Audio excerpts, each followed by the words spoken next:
અને પત્ની જ્યારે જ્યારે આપણને એમ કે તમે શું બોલ્યા, એટલે એનો મતલબ એવો નથી કે એણે સાંભળ્યું નથી, પણ એ તમને તમારું વાક્ય બદલવા માટે મજબૂર કરે, બાકી તમારા ભાઈ. અને એક વાત મેં નક્કી કરી છે, મેં કીધું રાત્રે 12 વાગે આપણને એવા લોકો જ યાદ આવે છે જેણે આપણી જિંદગીના 12 વગાડી દીધા હોય. એ પછી રાતે પથારીમાં હુતા જે યાદ આવે. પણ એક સ્ત્રી, એક લેડીઝ સ્કૂટર લઈને નીકળી અને વન વેમાં ગઈ ગઈને ટ્રાફિક સિગ્નલ તોડ્યું ને પોલીસ જોઈ ગયા. પોલીસે સિસોટી મારી, બેનને ઊભા રાખ્યા. બેન કે મને જલ્દી જવા દો, હું એક શિક્ષક છું. તા તો ટ્રાફિક પોલીસવાળા એ કે વાહ, હું આ જ દિવસની રાહ જોતો હતો. 100 વખત લખો કે હું ટ્રાફિક નહીં તોડું, હું ટ્રાફિક નહીં તોડું, હું ટ્રાફિક નહીં તોડું. એ કે કેમ? એ કે હું જેદી ભણતો તમારી પાસે, જેદી લેસન ભૂલી ગયો ને તેથી તમે મને 100 વખત લખાયું હતું. એટલે આવું ખરેખર બની જતું હોય છે. પણ હમણાં એક પતિ એના મિત્રને એવું કહેતો હતો, મન કે કરવા ચોથ ઉપર જે મારી પત્નીએ ચારણીથી મારું મોઢું જોયું હતું ને, આજ ઈ ચારણીથી હું ઘઉં ચાળું છું. કેવો પ્રેમ હોય છે બેયનો. હમણાં એક જણાએ ફર્નિચર મોલમાં ફોન લગાડ્યો. એ કે ફર્નિચર માર્ટમાંથી બોલો છો? ઓલો કે હા. એ કે બારીયું રાખો છો? ઓલો કે હા. એ કે છટક બારીનો શું ભાવ? હવે અહીંયા છટક બારીનો છે. પણ હમણાં એક જણો મને કહેતો હતો કે સતીશભાઈ, આપણે તો દુનિયામાં એક નિયમ લીધો કે તકલીફોથી ડરવાનું નહીં અને ઠંડા પાણીએ નાહવાનું નહીં. મેં કીધું હા, એ તારી વાત સાચી. અને સાહેબ, દુનિયામાં સૌથી મોટામાં મોટો દગો છે ને, એ લગ્નમાં થતો હોય. કારણ કે ગાય જેવી કઈ અને સિંહણ જેવી પધરાવી દો. તમે જોજો, પત્ની છે એ લક્ષ્મી કહેવાય. પત્નીને આપણે લક્ષ્મી કહી, નારી તું નારાયણી. પત્ની છે એ લક્ષ્મી છે, તો એ લક્ષ્મી છે તો એના પતિ પાસે પૈસા કેમ માગે છે? એ એક વિચારવા જેવી વાત છે. હમણાં એક પત્નીએ એના પતિને એવું કીધું, એ કે 2 કિલો વટાણા લઉં. તેનો પતિ કે હવે લઈ લે, એમાં મને શું પૂછવાનું હોય? એ કે તમને એમ નથી કહેતી આ 2 કિલો ફોલી 100 ને, કે પછી વધારે લઉં? એ કે. અને એક વાત તો મેં ચોખ્ખી કરી છે કે આજકાલ આપણે ક્યાંય ફરવા નથી જતા. આપણે બધું બંધ કરી દીધું. આજકાલ આપણે ક્યાંય ફરવા નથી જતા કારણ કે અમુક માણસો તો અહીંયા બેઠા બેઠા જ મગજ ફેરવી નાખે. પછી ફરવા જવાની કોઈ જરૂર હોતી જ નથી. પણ એક ગામમાં હમણાં સભા ભરાણી, એમાં બધાને એવું કીધું કે જે પોતાની પત્નીનું કયું માનતા હોય ને એ આંગળી ઊંચી કરો. તો બધાએ આંગળી ઊંચી કરી. બોલો, એક જણાએ ન કરી. હવે ન કરી એટલે ઓલાએ પૂછ્યું કે તમે કેમ આંગળી ઊંચી ન કરી? તો કે મારે ઘરે જઈને પૂછવા જવું પડે કે આંગળી ઊંચી કરું કે ન કરું. અને દરેક પત્ની માટે એનો પતિ છે ને એ પરમેશ્વર જ છે. પણ ક્યાં સુધી? કે જ્યાં સુધી પતિને કોઈ બીજી યારે લફરું ન હોય ત્યાં સુધી. પણ જો પત્નીને ખબર પડે કે આને કાંઈક લફરું છે એટલે ઓલી વેલણે ધોકાઈ નાખે. અને સાહેબ, એક વાત સોનામાં સુગંધ પડે એટલી વાત કહી દઉં કે કાગળોને પીન મારો ને તો એ ભેગા થઈ જાય. કદાચ ફાઇલ બનાવવી હોય, કાગળોને પીન મારો ને તો એ ભેગા થઈ જાય, બાકી માણાને પીન મારો ને તો એ નોખા થઈ જાય. મારો છોકરો હમણાં યશ મને કહેતો હતો, મને કે પપ્પા એક વાત તો સમજણ પડી. મેં કીધું કઈ? મને કે જેટલી વાર વોટ્સઅપ ખોલ્યું એની કરતાં જો મેં ચોપડી ખોલી હોત તો આજ હું કે નરેન્દ્ર મોદીની જગ્યાએ હોત. મેં કીધું સાચું છે. વોટ્સઅપમાં ને ઇન્સ્ટામાં ને ફેસબુકમાં માણસો સમય કાઢે છે. સમય બલવાન નહીં પુરુષ બલવાન, કાબે અર્જુન લૂંટિયો યહી ધનુષ યહી બાન. ભણવાનો સમય હોય ત્યારે ભણી લેવાય, રડવાનો સમય હોય ત્યારે રડી લેવાય, અને બેહવાનો સમય હોય ત્યારે બેહી લેવાય. અત્યારે માણસો ઊંધું કરે છે. ભણવાના સમયે મોબાઈલ લઈને બેસે છે અને રડવાના સમયે મોબાઈલ લઈને બેસે. મોબાઈલ છે એ મોબાઈલ કદાચ બંધ થઈ જાય આજના યુગમાં પ્રફુલભાઈ, આમ જોવા જાવ તો મોબાઈલ કદાચ બંધ થઈ જાય તો માણાની શું હાલત થાય? અત્યારે તો અહીંથી અમેરિકા આપણે ફોન કરો, નંબર દબાવો સીધો અમેરિકા વાત થાય. ઓલું તો આપણે કઈ રીતે એનો કોન્ટેક કરો? આમ જોવા જાવ ને તો સુવિધાય સારી છે અને આમ જોવા જાવ ને તો દુવિધાય ઘણી છે. પણ મને એક જણો હમણાં કહેતો હતો, મને કે સતીશભાઈ, મેં કીધું શું?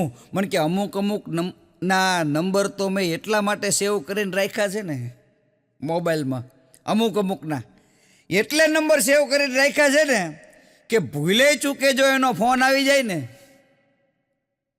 તો આપણે ઉપાડવાનો નહીં. અમુક તો એવા નામથી સેવ કર્યા. એક જણો મને કે સતીશભાઈ તમારો કાર્યક્રમ કરવો છે, મને કે તમારો નંબર આપો. મને ભેગો થયો હતો. મેં કીધું લખી લે 92 7 79 53 તો મને કે આલો મોબાઈલ સેવ કરી દો ને, મારે મીટિંગ હોય, પાર્ટી હારે વાત કરવી હોય. મેં કીધું તું હાથે કરી લે. મને કે મારા અક્ષર સારા નથી. મેં કીધું એમાં ક્યાં અક્ષર આવે? અને એક વાત ચોક્કસ છે, મને એક જણો હમણાં કહેતો હતો, મને કે સતીશભાઈ, મેં કીધું શું? મને કે આપણે રેલવે સ્ટેશન કે બસ સ્ટેશન આમાંથી કે જેવા બહાર નીકળીને એટલે 4-5 રિક્ષાવાળા આપણી ફરતે આમ ફરવા માંડે ને ત્યારે મને કે આપણે કોઈક સેલિબ્રિટી હોય ને એવો અહેસાસ થાય કે આપણને લેવા માટે આવ્યો છે. અરે ભલા માણા, મેં કીધું એને ભાડું તો આપણે દેવું જ પડે ને. પણ ખરેખર તમે શાયરી અમુક તો એવી ના કરે. હા, તમે નીકળો ત્યારે મને ઠીક લાગે છે, તમારા બાપા આવે તો મને બીક લાગે છે, અને જો આવે પોલીસની ગાડી તો મારા સ્કૂટરને કીક લાગે છે. અમે કીધું બધાય પ્રેમ ગોતે થઈ જાય, કારણ કે સમયસર ઘરે જાવ ને તો ખાવાનું ગરમ અને પત્ની ઠંડી મળે. સમયસર પહોંચી જાવ તો. બાકી જો સમયસર ન પહોંચો તો ખાવાનું ઠંડુ અને પત્ની ગરમ મળે. એક જણો હમણાં કહેતો હતો, મને કે સતીશભાઈ, મેં કીધું શું? મને કે દાળ ભાત કેવી રીતે બને? મેં કીધું એટલે? મને કે દાળમાં ભાત નાખવાના કે પછી ભાતમાં દાળ નાખવાની? મેં કીધું તું વિયો જા બિલા અહીંથી. અમુક એવા મગજ ફેરવે. આહા. અને તમે જો જ્યાં ઝીણી દ્રષ્ટિ કરો ત્યાં તમને આનંદ મળે. હા, પણ આપણી દ્રષ્ટિ હાસ્યની હોવી જોઈએ. ઘણા કહેતા ને પોતે પાછા ગોતતા હોય અમુક જગ્યાએ. હા, અને હું તો એટલું જ કહું, સિતારો સે આગે મકમબિલ સહારા, અગર કોઈ હો ભી તો ક્યા ફાયદા હૈ. સર કો થમા કે દો આંસू બહા દે, કંધે સે કંધા ઓર ક્યાં ચાહીએ. રોવા માટે જો એક મિત્રનો ખભો મળી જાય ને. મને એક જણો હમણાં શું પૂછતો હતો ખબર? પણ કે આપણે પત્નીને ધર્મપત્ની કહેવાય. આપણી પત્ની હોય એને આપણે ધર્મપત્ની કહેવાય તો શાળાને ધર્મશાળા કહેવાય? મેં કીધું નો કહેવાય ભલા મને. એક જણો મને કે સતીશભાઈ, મેં કીધું શું? મને કે કૌવા ઉઠતા હે આકાશ में मगर रहता है का? મેં કીધું ઝાડ पे. મને કે હાવ ખોટી વાત. મેં કીધું તો? મને કે પાણી में. મેં કીધું પાણી में એટલે? મને કે કૌવા ઉઠતા હે આકાશ में मगर रहता है कहाँ? બોલો, મગરની વાત કરી આને. અને ઘણા એવા સ્વાર્થી હોય છે, ઘણા કે આપણે એની પાસે બોલપેન માગી ને એટલે ઢાંકણું પોતે કાઢી લે અને પછી આપણને બોલપેન આપે. આવી 7-8 બોલપેનો મારી પાસે પડી છે. ઢાંકણામાં શું મોહ હોય છે. અને અત્યારે એવું છે કે જમવાની વસ્તુ રહી ને, જમવાની વસ્તુ માણસો સ્ટેટસમાં મૂકે. નીચે લખે વઘારેલી ખીચડી, જે બનાવ્યું હોય એ લાપસી, નવું કંઈક બનાવે ને એટલે સ્ટેટસમાં મૂકે. આપણે કેવું પડે, આને ટેટસમાં નહીં, આને તપેલીમાં મૂક, આ નકામી ઠરી જશે. અને ફોન તો ફોન છે. પતિ અને પત્ની બે બેઠા હતા, એમાં પતિનો મોબાઈલ વાગ્યો ને એટલે રિસીવર કાને લગાડ્યું એના પતિએ, એટલે સામેથી એની પ્રેમિકાનો ફોન હતો. પ્રેમિકાનો ફોન હતો એટલે 5 મિનિટ વ્યવસ્થિત વાત કરી અને પછી રોંગ નંબર એમ કરીને ઓલા ફોન કાપી નાખ્યો. એટલે એની પત્ની સમજદાર હતી, એણે ખરેખર એટલું જ કીધું, ખરેખર એ રોંગ નંબર છે એવું તમે કદી સમજશો, કારણ કે યસ નંબર તમારી બાજુમાં બેઠો છે, તમે રોંગ નંબરમાં મથો છો. એમાંય સાહેબ કોરોના કાળ, એ તો ભૂલાય જ નહીં સાહેબ. કોરોનાની વાત એટલા માટે કરું કે સાહેબ એવો ભયંકર આવી ગયો તો કોઈને કંઈ હૂતતું જ નહોતું. અમે કલાકારો એમાંથી કોમેડી કરી, એને બ્લેક હ્યુમર કહેવાય. બ્લેક હ્યુમર એટલે હાસ્યનો એક એવો પ્રકાર કે વાત મરણની હોય તોય તમને દાંત આવે, મૃત્યુની વાત કરતા હોય તોય તમને આનંદ આવે. એનો એક તમને દાખલો આપું. કોરોના કાળમાં તો શું, પછી ઘરની બહાર તો જવાનું નહોતું, ઘરમાં જ રહેવાનું હતું. ત્યારે VCDનો જમાનો, આપણે CD જે આવે ને કેસેટ, એનો જમાનો હતો. એટલે હું મારા ધર્મપત્ની, કલાકારોનો જીવન તો શું કલાકાર જેવું હોય, આખો દેમાં બે હામા હામી દુહા છંદ છપાકરા જે કંઈ આવડે હામા હામી બે લલકારી નાખી. પણ પ્રોબ્લેમ રાઈતે થાય. હવે એક દી પ્રફુલભાઈ થયું એવું કે મેં કીધું આજ કંઈક સારું પિક્ચર જોવી, સમજ્યા.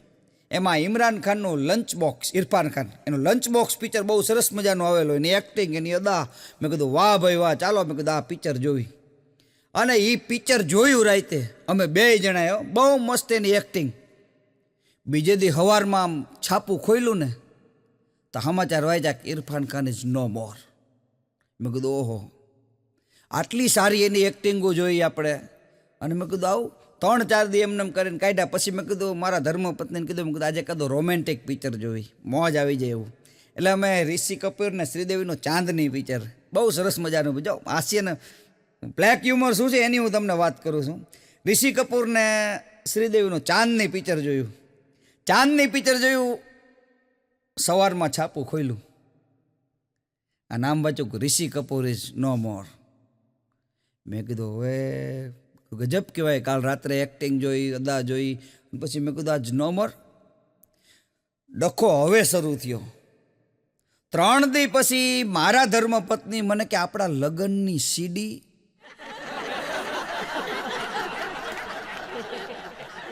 તરમ સોગંદ ખાઈને કહું કે બગલમાં દબાવીનું બેદી રેખડો. મેં કીધું ઈ CD આને નથી દેવી, બાકી જો ઈ CD અમે બે જોઈ હોત તો અત્યારે હું તમારી આમે હાસ્યની વાતો ન કરતો હોત. પણ આ તો એક મેં સેમ્પલ આપ્યું, કારણ કે વાત કરુણતાની હોય પણ એમાંથી પણ તમને આનંદ આવે. એક ભાઈના બાપા ગુજરી ગયા. મેં કીધું દૂધ કેમ કરતા ગુજરી ગયા? મને કે દૂધ પીતા પીતા. મેં કીધું દૂધ પીતા પીતા ન ગુજર. મને કે આ ડાયરેક્ટ પીતા હતા અને ભેંસ છે ને એ માથે બેહી ગઈ.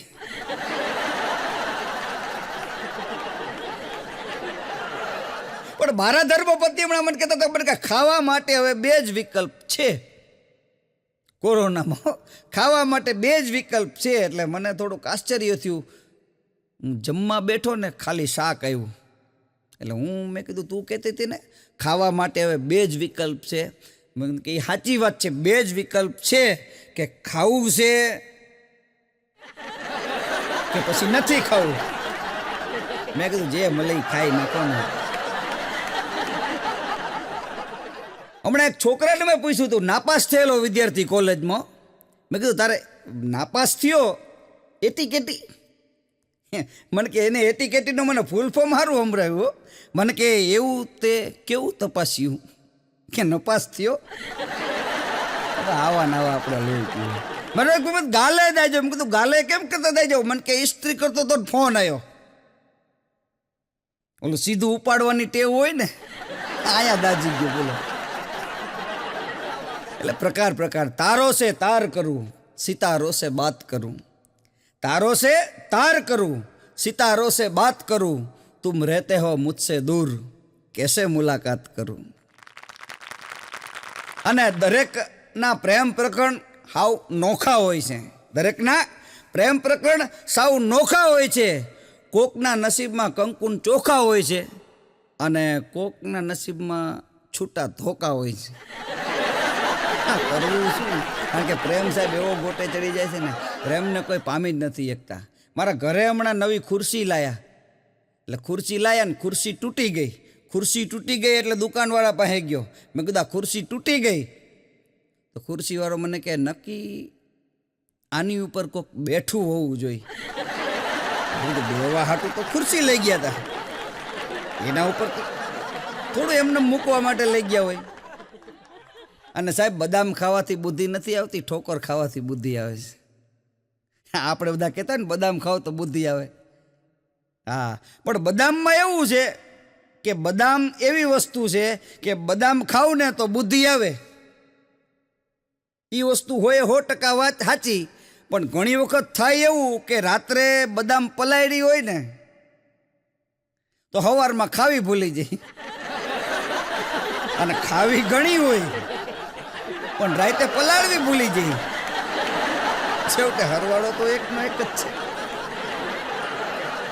પણ હમણાં એક લગ્નમાં ગયો સાહેબ પ્રફુલભાઈ, તમને કહો આવું અજબ તમે કોઈ દી સાંભળ્યું નહીં હોય એવી વાત કરું. બોલો, હું સીધો લગ્નના આમ એન્ટર થયો એટલે આપણે પહેલાં ગમે આ જમવા જઈએ એટલે પહેલો આપણે એક ચાંદલો કોણ લખે છે એની પાસે આપણે ચાંદલો લખાવી અને પછી આપણે જમવા જઈએ. આપણો નિયમ છે, કારણ કે પછી કોઈને ટાઈમ નથી એટલા માટે.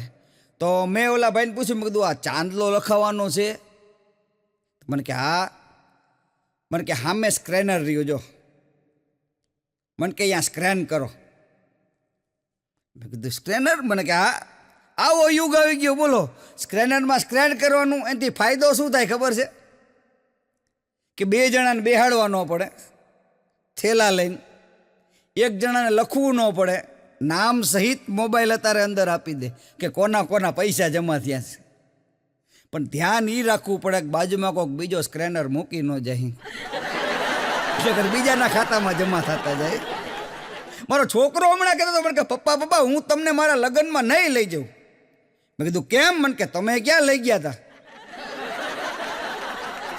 મેં કીધું હવે બીજી વાર કરીશ ને. અને મારો એક બાબત મને કે સતીશભાઈ બીજું શું? મને કે કાલ રાતે તો મચ્છરિયાને ઘૂમરે નાખ્યા. બધું મચ્છરિયાને કઈ રીતે ઘૂમરે નાખ્યા? મને કે મચ્છરદાની બાંધી બીજે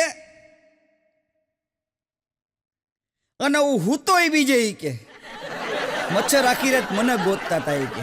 આ સુધી તો બધા સાંભળ્યું છે, ઘણા કલાકારો આ જોક્સ બોલે છે, પણ એની અંદર કાંઈક નવું, કારણ કે નવું આપે એ જ કલાકાર. પછી બીજે દી પાછો ભોગ્યો થયો. મને કે કાલ આપણે મચ્છરની વાત કરી ને, કીધું હા. મને કે કાલ પાણીને ઉલ્લું બનાવ્યો. બધું પાણીને વળી કેમ ઉલ્લું બનાવ્યા? મને કે પાણી ગરમ કર્યું, બાથરૂમમાં જઈને મૂક્યું, પછી નાવા જ ન ગયો. પાણી મને ગોતતું હતું. મેં કીધું પાણી તને ન ગોતે, તારે પાણીને ગોતવું પડે. અને જીવનમાં નાવું તો જરૂરી છે. મારો એક ભાઈબંધ વાંચી ગયો તો છાપામાં કે ઉનાળામાં માણસે 2 વખત નાવું, તો એ ઉનાળો ચડતા નાયો અને પછી ઉતરતા નાયો. એટલે ઉનાળામાં 2 વખત નાવું એટલે આખી ઋતુમાં 2 વખત નાવું. અમુક તો એવા લોહી પી. મારો એક ભાઈબંધ છે, પણ કે સતીશભાઈ મારા ધંધામાં બધા માથું બહુ નાખે. મેં કીધું શેનો ધંધો? મને કે ટોપીનો. મેં કીધું તારા ધંધા એવા હોય તો પછી.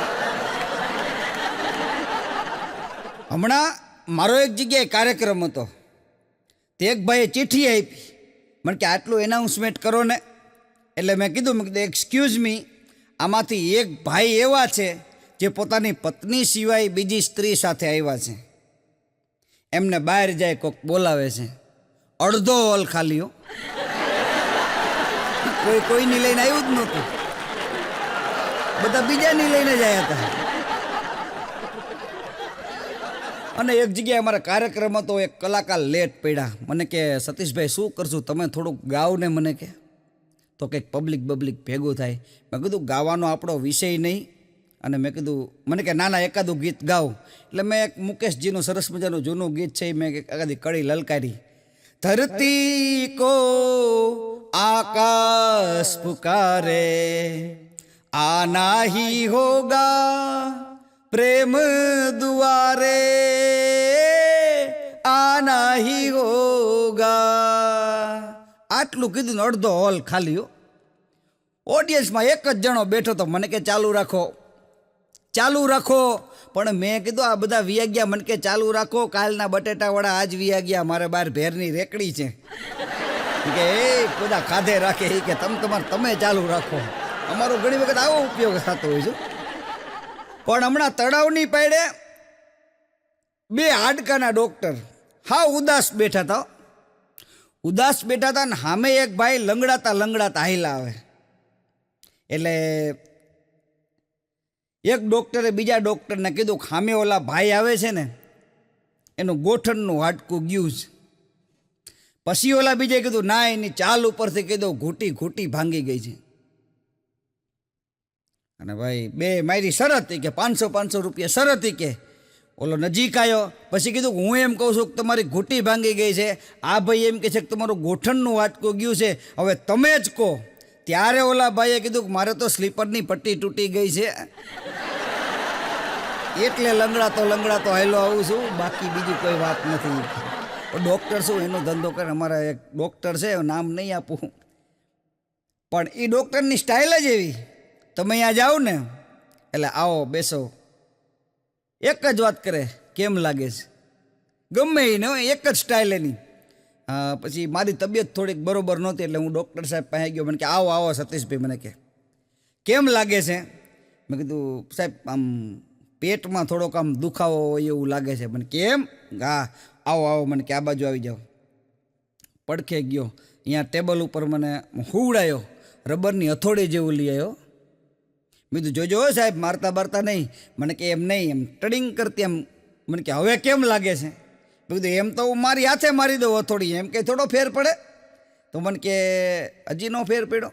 મને કે આવી જાઓ ટેબલ ઉપર, પાછા આવી જાઓ. એટલે હું બરોબર ટેબલ ઉપર આવ્યો, પાણી ઓલી ગોળી આપી, પાણી આરે લઈ લીધી.